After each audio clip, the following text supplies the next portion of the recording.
नमस्कार, स्वागत है आपका बिहार समाचार में। बिहार वालों के लिए ऐतिहासिक दिन। बिहार वालों को एक दो नहीं बल्कि कई सौगातें मिली। मोदी सरकार के साथ नीतीश सरकार ने किए बड़े ऐलान।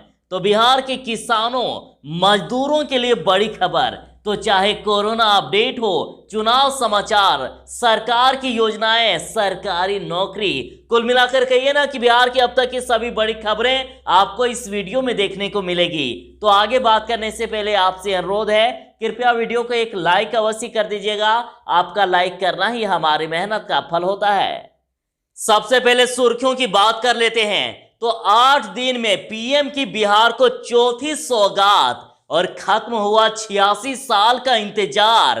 पीएम ने किया कोसी रेल महासेतु का उद्घाटन और अब निर्मली से सरायगढ़ की दूरी 298 किलोमीटर से घटकर सिर्फ 22 किलोमीटर हुई।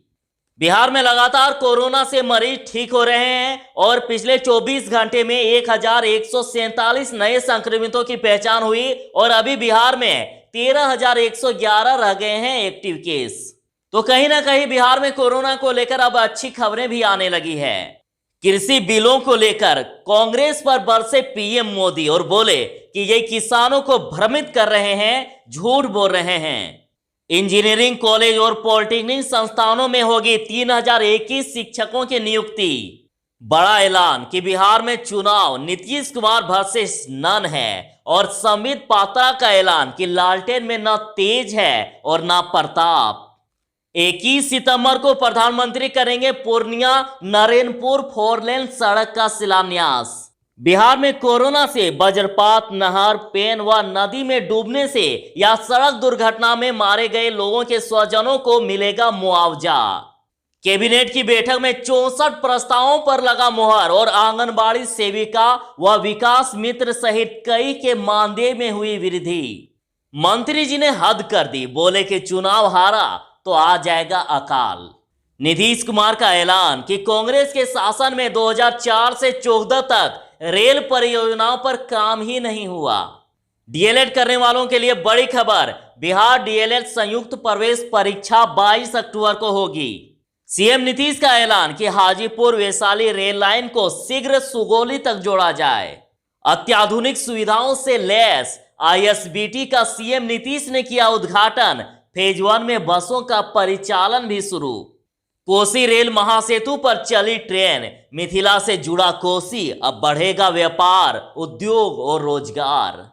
सुशांत सिंह मौत केस में सलमान, करण जौहर और आदित्य चोपड़ा समेत 8 हस्तियों को कोर्ट में पेश होने का आदेश। आरा में पप्पू यादव समेत कई के विरुद्ध एफआईआर दर्ज और जाप ने प्रशासन पर लगाया पक्षपात का आरोप। तो चलिए बात करते हैं खबरों को विस्तार से। बिहार कोरोना अपडेट की बात करें तो बिहार में पिछले 24 घंटे में 92,156 सैंपल की जांच हुई और जिनमें से 1,147 नए कोरोना पॉजिटिव मरीजों की पहचान की गई और बिहार में टोटल संक्रमितों की संख्या 1,65,371 हो गई। तो वहीं बिहार में 1,51,400 मरीज ठीक भी हो चुके हैं और अभी बिहार में एक्टिव मरीजों की संख्या 13,111 है। मतलब लगातार मरीज ठीक होते जा रहे हैं और बिहार में अभी रिकवरी रेट 91.5% से भी ज्यादा 91.55% है। और पिछले 2 दिनों में कोरोना से 9 लोगों की मौत हो गई है। आपको बता दूं कि बिहार में कोरोना से मरने वालों की संख्या 859 तक पहुंच गई। और पिछले दिन बिहार में सबसे ज्यादा पटना में 203 नए संक्रमितों की पहचान हुई। कोसी रेल महासेतु पर चली ट्रेन और मिथिला से जुड़ा कोसी, बढ़ेगा व्यापार, उद्योग और रोजगार। प्रधानमंत्री नरेंद्र मोदी जी ने कहा है कि कोसी रेल महासेतु मिथिला और कोसी क्षेत्र के लिए वरदान साबित होगा और इस रेलखंड के शुरू होने से क्षेत्र में व्यापार, उद्योग और रोजगार बढ़ेगा। उन्होंने बिना किसी का नाम लिए कहा कि अगर मिथिलांचल और बिहार के लोगों को हो रही दिक्कतों की चिंता रहती तो इस रेल लाइन परियोजना पर तेजी से काम हुआ होता। उन्होंने कहा कि रेल मंत्रालय किसके पास था, किसकी सरकार थी, इस पर हम जाना नहीं चाहते। सच्चाई यही है कि जिस रफ्तार से पहले काम हो रहा था, अगर उसी रफ्तार से 2004 के बाद भी काम हुआ होता तो आजकल का ये दिन कब आता पता नहीं, और कितने साल लग जाते, कितने दशक बीत जाते और कई पीढ़ियां गुजर जाती। लेकिन दृढ़ निश्चय हो, नीतीश जी जैसा सहयोगी हो तो क्या कुछ संभव नहीं है। उन्होंने कहा कि पहले निर्मली से सरायगढ़ तक का रेल सफर करीब 300 किलोमीटर का था, लेकिन अब 300 नहीं, सिर्फ 22 किलोमीटर में ही सिमट जाएगी।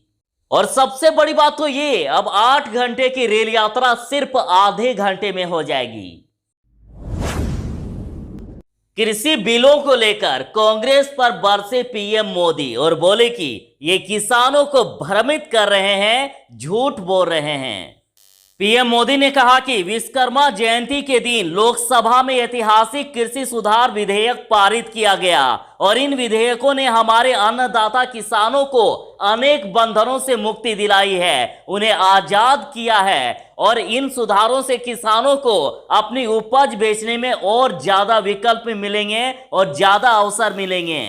मोदी ने कहा कि किसान और ग्राहक के बीच जो बिचौलिए होते थे, जो किसानों की कमाई का बड़ा हिस्सा खुद ले जाते थे, उनसे बचाने के लिए ये विधेयक लाए जाना बहुत आवश्यक थे और ये विधेयक किसानों के लिए रक्षा कवच बनकर आए हैं। लेकिन कुछ लोग जो दशकों तक सत्ता में रहे हैं, देश पर राज किया है, वो लोग किसान को इस विषय पर भ्रमित करने की कोशिश कर रहे हैं, किसानों से झूठ बोल रहे हैं। प्रधानमंत्री जी ने कहा है कि चुनाव के समय किसानों को लुभाने के लिए ये बड़ी बड़ी बातें करते थे, लिखित में करते थे, अपनी घोषणा पत्र में डालते थे और चुनाव के बाद भूल जाते थे।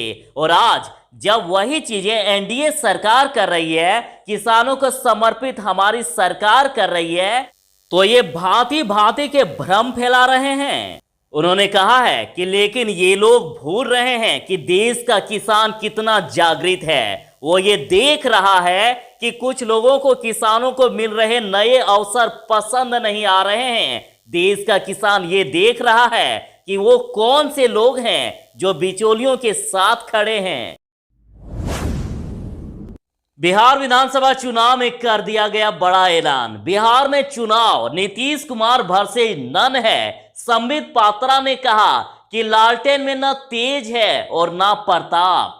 संबित पात्रा जी ने कहा कि बिहार विधानसभा चुनाव मुख्यमंत्री नीतीश कुमार वर्सेस नन यानी कोई नहीं है और इस चुनाव में एक पक्ष मैदान में दिख रहा है, मेहनत कर रहा है, परंतु दूसरा पक्ष कौन है और कहां है, क्या कर रहा है, ये पूरे हिंदुस्तान में चर्चा का विषय है। उन्होंने कहा है कि ये विकास बनाम जेल की लड़ाई के बीच चुनाव है। उन्होंने कहा कि जहां प्रधानमंत्री नरेंद्र मोदी और मुख्यमंत्री नीतीश कुमार दोनों हिंदुस्तान और बिहार में विकास चाहते हैं, तो दूसरी तरफ बिहार में ऐसा नेता है जो जेल में है। वह किसी भी राजनीतिक कारण से नहीं, अपने कुकृत्यों के कारण जेल में है। उन्होंने कहा कि जहां की लालटेन में न तेज है और न प्रताप, ये दोनों सिर्फ नाम हैं।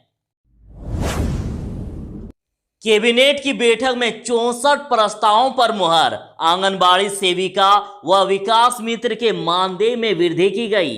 बिहार विधानसभा चुनाव से पहले बिहार सरकार ने आंगनबाड़ी सेविका से लेकर विकास मित्रों तक को तोहफा दिया है। साथ ही स्कूली बच्चों के हित में भी बड़ा फैसला करते हुए स्कूल बसों व अन्य वाहनों में क्षमता से अधिक बच्चों को बिठाने पर प्रतिबंध लगा दिया है। ये फैसले शुक्रवार को बिहार कैबिनेट की बैठक में लिए गए और बैठक में कुल 64 प्रस्ताव पास किए गए हैं। आपको बता दो कि आंगनबाड़ी सेविका, विकास मित्र, तालीमी मरकज, शिक्षा सेवा, रसोइया, किसान सलाहकार, विकास मित्र के मानदेय में वृद्धि की गई। बिहार वालों के लिए और एक खुशखबरी, अत्याधुनिक सुविधाओं से लैस आईएसबीटी का सीएम नीतीश ने किया उद्घाटन और फेज 1 में बसों का परिचालन भी शुरू। मुख्यमंत्री नीतीश कुमार ने शुक्रवार को पटना के अंतरराज्यीय bus terminal, ISBT, Medanta hospital और कृषि भवन का उद्घाटन किया। आईएसबीटी के उद्घाटन के साथ ही फेज 1 में बसों का परिचालन भी शुरू कर दिया गया। और इस योजना की लागत 339 करोड़ 22 लाख की है। आईएसबीटी तमाम अत्याधुनिक सुविधाओं से सुसज्जित है और इसे 3 भागों में बांटकर बनाया गया है। विभिन्न क्षेत्रों से आने वाले बसों के लिए अलग टर्मिनल के साथ ही यात्री सुविधाओं का भी विशेष इंतजाम किया गया है। इंजीनियरिंग व पॉलिटेक्निक संस्थानों में होगी 3021 शिक्षकों की नियुक्ति। प्रदेश के इंजीनियरिंग कॉलेजों व पॉलिटेक्निक संस्थानों में शैक्षणिक वर्ष में 3021 शिक्षकों की नियुक्ति की जानी है और बीपीएससी ने इसके लिए विज्ञापन निकालने की कवायद शुरू कर दी है। तो देखिए, इंजीनियरिंग कॉलेजों में बीपीएससी के जरिए 2033 कुल रिक्तियां हैं, तो उसके साथ ही पॉलिटेक्निक संस्थानों में 988 टोटल पद हैं जिन पर शिक्षकों की नियुक्ति होगी। देखिए, इसे अच्छी खबर तो नहीं कह सकते क्योंकि जो मृत हो गए हैं उसे वापस तो नहीं लाया जा सकता, लेकिन परिजनों को थोड़ी मदद जरूर मिलेगी। कोरोना में मृत व्यक्तियों के स्वजनों को मिलेगा मुआवजा। बाका से बड़ी खबर है कि कोरोना काल में मृत व्यक्तियों के स्वजनों को आर्थिक मुआवजा दिया जाएगा। डीएम सुहर्ष भगत ने इससे संबंधित लंबित केस निष्पादन का निर्देश दे दिया है। इसके अलावा वज्रपात, नहर, पेन व नदी में डूबने व सड़क दुर्घटना में मारे गए लोगों के स्वजनों को भी मुआवजा देने का आदेश दे दिया गया है और इसके लिए सभी सीओ के साथ बैठक कर लंबित आवेदनों पर चर्चा की गई। आपको बता दूं कि करीब 4 लाख रुपए मुआवजा के तौर पर दिए जाते हैं। सीएम नीतीश कुमार का ऐलान कि कांग्रेस के शासन में 2004 से 14 तक रेल परियोजनाओं पर काम ही नहीं हुआ। सीएम नीतीश ने कहा है कि कांग्रेस के शासन में 2004 से 14 तक 10 साल में रेल की परियोजनाओं पर कोई काम नहीं हुआ।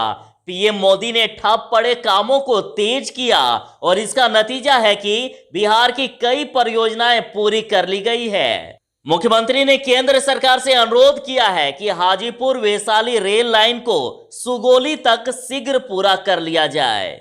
मुख्यमंत्री ने बिहार की रेल परियोजनाओं की जो भी कुछ काम रह गए हैं उन्हें भी जल्द पूरा कराने का आग्रह किया। मुख्यमंत्री जी ने प्रवासी मजदूरों पर कहा, उन्होंने कहा कि सभी देशवासी हैं, तो फिर दूसरे राज्यों में जाने वाले श्रमिकों को प्रवासी क्यों कहा जाता है। उन्होंने कहा कि निवेदन है कि श्रमिकों के लिए प्रवासी शब्द का प्रयोग ना हो, ये सभी देश के वासी हैं। खबर में कहना है कि मंत्री जी ने हद कर दी, बोले कि चुनाव हारा तो आ जाएगा अकाल, पहले भी देते रहे हैं अजब गजब बयान। बिहार सरकार में खान व भूतत्व मंत्री तथा कैमूर की चैनपुर सीट से बीजेपी के विधायक बृजकिशोर बिंद का एक वीडियो सोशल मीडिया पर वायरल हो गया और वे ये कहते नजर आ रहे हैं कि अगर वे चुनाव हार गए तो इलाके में अकाल पड़ना तय है। उनके विरोधियों ने इसे जनता को धमकी बताते हुए कहा है कि अगर उन्होंने विकास किया होता तो जनता को धमकी देने की नौबत नहीं आती। हालांकि बृजकिशोर बिंद ने कहा है कि उनके बयान को तोड़ मरोड़ कर गलत ढंग से प्रस्तुत किया जा रहा है। बृजकिशोर बिंद पहले भी ऐसे विवादित बयान देते रहे हैं। सुशांत मौत केस में बड़ा मामला सामने आया है। सलमान, करण जौहर और आदित्य चोपड़ा समेत 8 हस्तियों को कोर्ट में पेश होने का आदेश। बॉलीवुड अभिनेता सुशांत सिंह राजपूत मौत मामले में मुजफ्फरपुर जिला न्यायालय में सलमान खान, करण जौहर, आदित्य चोपड़ा, संजय लीला भंसाली, एकता कपूर, साजिद नाडियावाला, भूषण कुमार और दिनेश विजयन को कोर्ट में पेश होने का आदेश दिया गया और इन सभी को इस संबंध में डिस्ट्रिक्ट कोर्ट से नोटिस भी भेजा जा चुका है और इन 8 हस्तियों की पेशी के लिए कोर्ट ने 7 अक्टूबर की तारीख तय की है।